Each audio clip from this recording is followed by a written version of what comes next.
भगवत चर्चा होना बड़ा दुर्लभ हो रहा है। भैया ये सब जब कर्मों का फल भोगने का आया तो महात्मा जी, और जब पाप कर्म करने जा रहे थे तो पूछ लेते हमसे कि हम पाप कर्म करने जा रहे हैं, आपकी अनुमति है क्या? तब नहीं, तब किसी न भगवान की याद की न गुरु की याद की, मनमानी आचरण किए। तो अब भोग आया है, अब भोग लो, उसको भोगना पड़ेगा। वो यही मिलेगा तुम्हें।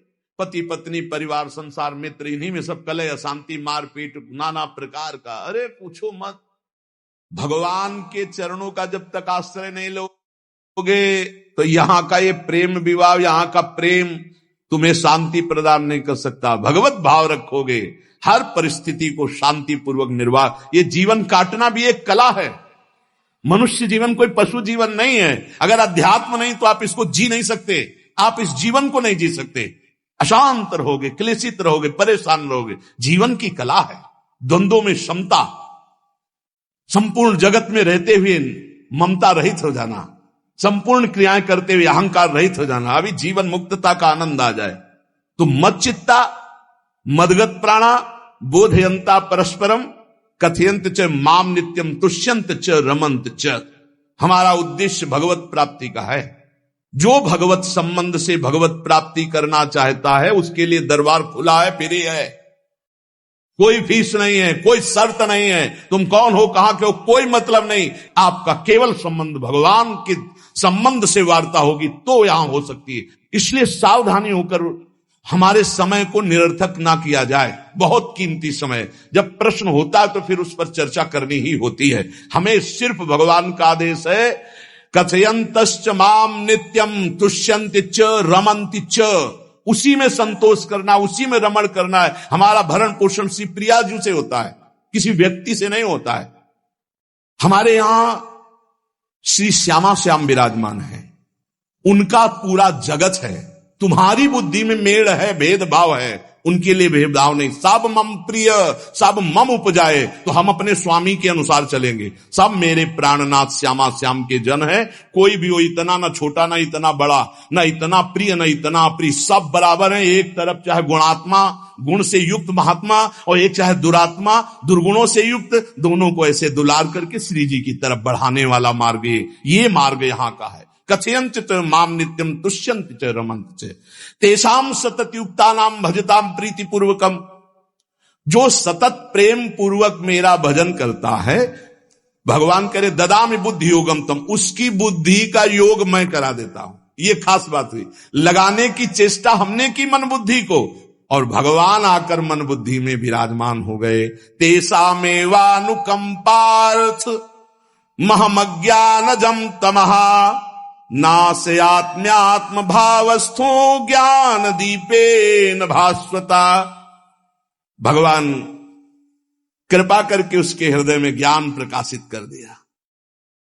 जब कोई सतत भजन करता है, प्राण प्रभु को समर्पित कर देता है, चित्त प्रभु में लगाए हुए प्रभु की चर्चा, भगवान उसके अंदर ज्ञान प्रकाशित कर देते, तो वो अनात्म भाव जो देह भाव था उसका नाश हुआ और वो भगवत भाव में स्थित हो जाता है। भगवान कह रहे हैं मत चित्तः सर्वदुर्गाणि मत प्रसादात् तरिष्यसि। जब कोई मेरे में चित्त लगाता है तो मेरी कृपा से सारे दुर्गुणों का नाश हो जाता है। महात्मा तो भगवान बनाते हैं। करो सद्यते साधु समाना, मैं उसे साधु बनाऊं। हमारा कर्तव्य, हमारा चित्त प्रभु में लग जाए। मेरा चिंतन करो, भगवान का आदेश है। बस खास बात है चिंतन। हमारी प्रारंभ से विशेष श्रद्धा इसी बात में रही गुरु शब्द पे कि रात दिन कोई भी चेतनायुक्त क्षण ऐसा ना जाए जिसमें भगवत विमुख होता हो। बस इसी बात की साधना जीवन भर रही। प्रारंभ में गुरुदेव ने कह दिया जब तक चेतना है तुम्हारे में तो तुम्हारा जागृत अवस्था का चेतनायुक्त एक भी क्षण व्यर्थ नहीं जाना चाहिए। तो गुरु कृपा से यही प्रयास रहा है कि हमारा एक भी मिनट भगवान से विमुख न जाए। पूर्व में ऐसी स्वभाव वृत्ति बनाई थी कि लोगों को ये शंका होती थी कि ये बोल पाते हैं कि नहीं बोल पाते हैं, अर्थात इनके वाणी है कि नहीं है। मूक, मौन, जटाओं का बोझा, एक वस्त्र, बस शांत। बुलाया गया, घंटा बजा तो पहुंच गए प्रसाद ले, उसमें एकांत, हर समय मंत्रा। कथा में बैठे हैं, अनुकूल वचन आया तो सुन लिया, नहीं पूरा का पूरा सत्संग ऐसे ही चला गया। हमारा मंत्र चल रहा है, एक क्षण भी मंत्र से बिलग नहीं। हमारा कर्तव्य है केवल चिंतन, चिंतन करोगे तो अभिमुक्त हो, अभी परिणाम में नहीं। अभी हम राधा बोल रहे हैं, अभी प्राण निकले, अभी श्री जी के पास पहुंच जाएंगे। भगवान की कृपा का बल और साधन का तुम्हारा पूरा प्रयास, प्रयत्न, ध्यान रखो, दो से सिद्धि प्राप्त होती है। भगवान की कृपा का बल और आपकी पूरी साधना का प्रयास, प्रयत्न, कायरता नहीं। भगवान की कृपा का बल और तुम्हारा पूरा प्रयास, पूरा प्रयत्न। देखो, भगवान की दर्शन वृत्ति हृदय में जागृत हुई ध्रुव जी के पद को लेकर, कामना को लेकर। मैं भगवान का साक्षात्कार करूंगा, उनसे वरदान मांगूंगा कि मुझे सबसे श्रेष्ठ पदवी की प्राप्ति हो। चले, भगवान नारद जी मिले। पहला प्रलोभन, चलो अभी तुम्हें इस सम्राट पद पर नकार दिया। फिर भय, सांप हैं, बीछी हैं, जंगल के बड़े, और फिर यक्ष राक्षस, न जाने कौन कौन है। तुम अभी बालक हो, तुम्हें खा जाएंगे, तुम क्या तपस्या करोगे, क्या भजन। नहीं, इससे भी नहीं डिगे, कुछ भी हो, कदम वापस नहीं जाएंगे, अब तो हरि की प्राप्ति। तो गुरु मंत्र दे दिया। 6 महीने बहुत ही देह भाव रहित होकर उच्च कोटि की साधना की। बालक होने पर यही मथुरा में, मधुपुरी में देह भाव रहित होकर के, क्योंकि जंगल में ऐसे ऐसे मच्छर बड़े बड़े ना, एक मच्छर मारे तो पूरा होश खराब हो जाए, पूरी चेतना जागृत। तो उस 5 वर्ष के राजकुमार के शरीर में कितने मच्छर चिपके रहे होंगे, क्या क्या भयावह। हमने तो सेनपुर में देखा, आसन लगाए बैठे, काला नाग सांप ऐसे फुसकार रहा है। पूरा दृढ़ निश्चय है कि अगर ये काटने का समय है तो काट लेगा, नहीं काटना तो बिल्कुल नहीं काटेगा, बैठे रहो। वैसे पास से निकल गया, छाती से भी निकल गए हैं। निश्चय कि अगर काटना है काटेगा। सैकड़ों बिच्छू, कभी ऐसे डंक नहीं मारा। और अगर काटना हो, मारना हो ना, तो बढ़िया महल में बैठे हो तो वहां जाके काट लेंगे। ध्रुव जी अपनी निष्ठा से कभी नहीं विचलित हुए। अब जब भगवान सामने आए तो आखिरकार 5 वर्ष के बालक घबरा गए। भगवान का तेज, भगवान का रूप, भगवान की महिमा। भगवान मुस्कुराए, कृपा दृष्टि से देखे, बल मिला, भगवान को देख पा रहे हैं। अब मन में आया कि मैं स्तुति कैसे करूं, क्योंकि कोई ज्ञान तो है नहीं। भजन किया, भगवान की प्राप्ति हो रही, लेकिन अब कोई ऐसा ज्ञान तो है नहीं जिससे भगवान का स्तवन करे।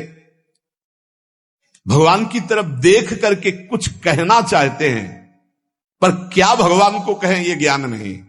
तो भगवान ने अपने ज्ञान स्वरूप शंख का ध्रुव जी के कपोल पे स्पर्श करा दिया। जो भगवान कह रहे, ज्ञान तो मेरी कृपा से होता है। अभी पीछे इस श्लोक में भगवान ने कहा, तेसाम मेवानुकंपार्थो महमक ज्ञानजम तमहा नासयाम्यात्म भावस्थो। अनात्म भाव का ये जो आत्मस्वरूप अनात्म देह में भाव आ गया है, इसके नाश का जो ज्ञान होता है, ये भगवान की कृपा से होता है। जे भी संग छुआया दिव्य ज्ञान और भगवान की दिव्य स्तुति की। तो ये देखा जाता है कि भगवान की कृपा से ही साधक में दिव्यता आती है, दिव्य ज्ञान आते हैं। पर प्रयत्न अपना होना चाहिए। प्रयत्न था तभी तपस्या में आए, नहीं तो प्रलोभन में फंस जाते या भय में डर जाते।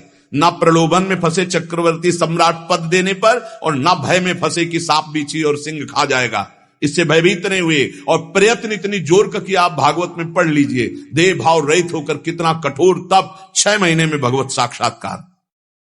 आत्मबल, भगवत कृपा बल। ये मन है बहुत डराता है, कैसे जिएंगे, बुढ़ापे में कौन सेवा करेगा, क्या दुनिया का प्रपंच खड़ा कर देता है। इसको इसी ज्ञान से काटो। भगवान है ना, भगवान सब है, भगवान के लिए हमने जीवन दिया, ये जीवन भगवान के लिए। अरे दिव्य हो जाओगे, रिद्धियां सिद्धियां हाथ जोड़े खड़ी रहेंगी। भगवान जानते हो क्या भगवान है। हम एक बार भगवान के नाम पर अपने आप को न्यौछावर तो करके देखें, पर यह अहंकारी जीव मानता नहीं है। ये अहंकार का बल लिए रहता है। आसुरी प्रकृति है अहंकार। अहंकारम बलम दर्पम कामम क्रोधम च संश्रिता। जिसके अंदर ये आसुरी प्रवृत्ति अहंकार होता है, उसमें काम क्रोध लोभ ये भरपूर होते हैं। कहां से भगवत प्राप्ति हो। जहां ये दुश्मन रहते हैं वो घर तो तुमने सुरक्षित दे रखा है दुश्मनों को। आसुरी प्रकृति को तुमने, अहंकार को अपना स्वामित्व दे रखा है। मैं वो अहंकार जिसके साथ प्रकृति लगती है। जब अहंकार और बढ़ जाता है तो ईश्वरोहम अहम भोगी सिद्धोहम बलवान सुखी। तरंग से समुद्र नहीं होता, समुद्र से तरंग होती है। हम जितने भी हैं सब तरंग हैं उस परमात्मा की। वायु विकार नष्ट हुआ, समुद्र में ही लीन हो गए, ये बात है। लेकिन एक तरंग समुद्र नहीं पैदा कर सकती। एक सूर्य चमक रहा है, कोई बंद के सूर्य दूसरा चमक के दिखाए? बहुत सावधानी से उपासना करो।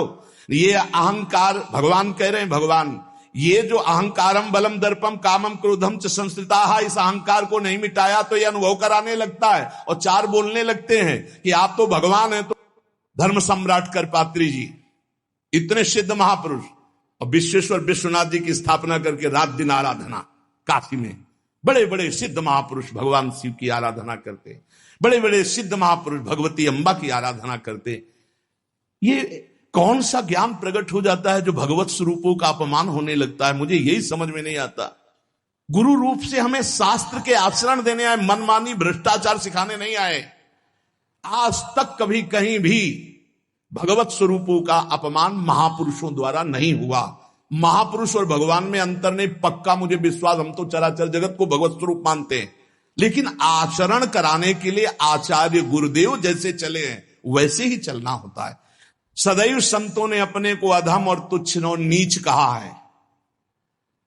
हनुमान जी जैसा कोई ज्ञानी, महाबली, कोई त्यागी, कोई ब्रह्मचारी, बैरागी, हनुमान जी जैसा कोई त्रिभुवन में द्वितीय हुआ हो तो बता दो। अतुलित बलधामम हेम शैलाभदेहम दनुजवन कृशानुम ज्ञानिनाम अग्रगण्यम। अरे जे गिर चरण दे हनुमंता चले सुगा पाताल तुरंता। हजार हजार को पकड़ के कछु मारिस कछु मर्दिस कछु मिले से धरे धूरी। अब विभीषण जी से कैसे परिचय बता रहे? प्रात ले जो नाम हमारा तेहि दिन ताहि ना मिले आहारा। असमय अधम सखा सुनु मोहू पर रघुबीर। क्या दैन्यता का स्वरूप हनुमान जी महाराज। भगवान से जब हनुमान जी मिल रहे तब उनसे प्रभु आप पूछ रहे हो कि तू नाथ एक में मंद मोह बस ज्ञानी नाम अग्रगण्यम।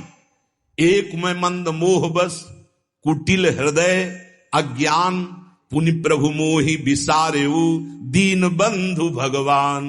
जय प्रणतारित भंजन चरणों में लुट गए हनुमान जी महाराज। सबरी जी भगवान सामने बैठकर स्तुति करते हैं। जो नवधा भक्ति है वो उपदेश नहीं है, सबरी जी की स्तुति है। ये सब भक्ति सबरी जी में विराजमान, क्योंकि उसी समय सबरी जी भगवत धाम जाती है तो उपदेश तो उसको दिया जाता है जो आचरण में उतारे। सबरी जी तो सिद्ध महापुरुष अभी भगवत धाम जा रहे हैं भगवान के सामने ही। वो क्या कहते? अधम ते अधम अधम अति नारी तिन मह में मति मंद अघार। हरिवंश महाप्रभु क्वाहम तुच्छ परम अधम प्राण्यो गर्ह कर्मा यत्तन्नाम स्फुरति महिमा हरेश वृंदावनस्य। इन सब बड़े बड़े आचार्य महापुरुषों ने भगवान की दास्ता स्वीकार करके जीवन अर्पित करके आचरण करके दिखाए। जहां ये आसुरी अहंकार होता है तो ईश्वरोहम अहम भोगी सिद्धोहम बलवान। ये सिद्धावस्था नहीं है, ये तमोगुणी आसुरी अहंकार का परिणाम है जो ये दिखाई देता है भगवत स्वरूपों का अपमान करके। नहीं, यद्यपि अभेद है वो महापुरुष शिव और वो अभेद है, पर आचरण जब करेगा तो स्वामी और सेवक का करेगा। काशी नगरी सिद्धों की नगरी है, ज्ञानियों की। देखा बड़े बड़े सिद्ध परमहंस जाते हैं शंकर जी के दर्शन करने, विश्वनाथ जी के, तो जिनके कमंडल भी नहीं, दिगंबर है ना, तो वो भी ऐसे हाथ उठा के नमः पार्वती पतये और बस ऐसे सर झुकाए खड़े रहते हैं। जल भी नहीं है, पत्र भी नहीं है, ऐसे वो हम सब खड़े खड़े घंटों खड़े रहते। तो वहां के शिव पार्षदों से ऐसा करुणा में प्रेम हो गया था कि वो हमें नहीं हटाते थे, तो एक कोने में घंटों खड़े रहते थे और दर्शन करते रहते थे भगवान विश्वनाथ। तो जैसे ऐसे अवधूत आते, न कोई जल का कमंडल है, न कोई पत्र है, न पुष्प, नजदीक गए और नमः पार्वती पते हार हार महादेव, बस सर झुका, ये है।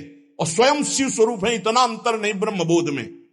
भक्तों में भी कभी कभी काम प्रकट होता है, वो वाणी से आपको दिखाई देगा, लेकिन वो आसुरी अहंकार नहीं होता। ध्यान रखना, ये उनका भागवतिक बल होता है, ये आसुरी अहंकार नहीं होता। जैसे जनक जी की सभा लगी हुई है, भगवान श्री राम लक्ष्मण जी विराजमान है विश्वामित्र जी के समीप बड़े सौम्य भाव से। जनक जी महाराज ने देखा कि बड़े बड़े वीर आए, पर धनुष यज्ञ में धनुष को अजगों को कोई उठा ही नहीं पाया। खंडन की तो बात जाने दो, रावण बाणासुर आया, आरती प्रणाम करके चले गए। अब आशा ही खत्म हो गई, कोई उठाने वाला ही नहीं। तो उन्होंने कहा वीर विहीन मही मैं जानी। अब मैं आज जान गया कि पृथ्वी वीरों से रहित हो गई। अगर मैं ऐसा जानता कि इस भूमंडल में कोई वीर ही नहीं अजगों का खंडन करने वाला, तो मैं ऐसा प्रण नहीं लेता, मेरी जान की कुंवारी रह जाएगी। ऐसे विकल होके वीर विहीन मही मैं जानी। जनक जी ने इतनी बात जेव ही कही तो लक्ष्मण जी कूद पड़े सिंह शावक की तरह उछलकर, और कहा कि जहां रघुकुल भूषण भगवान श्री राम विराजमान हो जनक, ये बड़ी तुमने निराशापूर्ण बात कैसे कह दी? तुमने ऐसी बात कह दी जहां रघुकुल भूषण भगवान श्री राम विराजमान है। ताल ठोकी और कहा अगर इनका इशारा हो जाए, समझो, जो तुम्हारी अनुशासन पाओ, कंदुकी ब्रह्मांड उठाओ, काचे घट जिमी डारों पोरी, सकऊं मेरु मूलक जिमि तोरी, कमल नाल जिमि चाप चढ़ाऊं, जो जन सत प्रमाण ले धाऊं। हे जनक, जहां रघुनाथ जी विराजमान होते वहां ऐसी बात नहीं कहते। तुमने ऐसी बात कैसे कह दी? अगर मेरे स्वामी का आदेश हो जाए अभी तो पूरे ब्रह्मांड को कच्चे घड़े की तरह तोड़ दूं। ये अजगौ पुराना 100 योजन एक बार में दौड़ते हुए जाऊं और इसको ऐसे कमल लाल की तरह तोड़ दूं, मेरे स्वामी का आदेश हो। यह अहंकार नहीं है। पहली बात कही, जो तुम्हार अनुशासन पावो, अगर मेरे प्रभु श्री राम की आज्ञा हो जाए। और लक्ष्मण जी ने एक बात और कही कि तोरों छत्रक दंड जिमि तव प्रताप बलनाथ। आज के बाद कभी धनुष स्पर्श नहीं करूंगा यदि मेरी बात झूठी हो जाए। आपके प्रताप से इसे बरसाती छत्ते की तरह तोड़ दूं इस अजगौ को, अगर आपका आदेश हो। तव प्रताप बलनाथ, यह अहंकार नहीं है, यह भक्त का भगवत प्रताप है। दशानन कह रहा है, अरे मुझे क्या भय, तेरी सभा में अगर कोई वीर हो तो मेरा पैर उठा दे। मैं राम जी का एक छोटा सा सेवक हूं। तू मेरे प्रभु को बार बार मनुष्य कह रहा है, मैं जिनका सेवक हूं। तेरी सभा में तू जो अपने सभा बलों के बल पर बलवान होकर कहता है कि ये सब आहार है, तो मैं उनका एक छोटा सा दूत हूं।